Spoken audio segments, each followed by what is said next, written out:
ان کی دو اہم صفتیں تھیں. بہت ساری صفات ہیں جس میں سے یہ ممتاز نظر آتے ہیں تمام صحابہ میں. پہلی صفت ان کی یہ تھی کہ بہت زبردست تیر انداز تھے، نشانہ باز تھے. ان کا نشانہ کبھی خطا نہیں ہوتا تھا، تاک کر مارتے تھے اور وہیں جا کر وہ پیوست ہوتا تھا جہاں وہ چاہتے تھے. جب غزوہ احد کے دوران رسول اللہ صلی اللہ علیہ وسلم نے انہیں تیر چلاتے ہوئے دیکھا تو ارشاد فرمایا ارمی یا سعد فداک ابی و امی، اے سعد تیر چلائیے، میرے ماں باپ آپ پر قربان ہو جائیں. اللہ اکبر. یہ آپ صلی اللہ علیہ وسلم نے اپنے ماں باپ قربان ہو جائیں جو یہ کہا، یہ جیسا کہ خود یہ کہتے ہیں کہ آپ نے مجھ سے پہلے کسی کے لیے نہیں کہا تھا.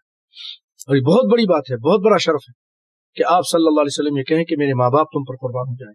حالانکہ ہم کہتے ہیں، ساری امت کہتی ہے کہ اے اللہ کے رسول میرے ماں باپ آپ پر قربان، فدا ابی و امی، آپ پر فدا ہو جائیں.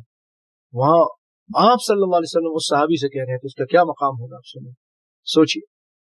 اور دوسرا انہیں امتیاز یہ حاصل تھا کہ نبی صلی اللہ علیہ وسلم نے ان کے لیے دعا کی تھی اللہم استجب لسعد اذا دعاک، اے اللہ جب سعد دعا کیا کرے تو ان کی دعا کو قبول فرما لینا، شرف قبول بخشنا.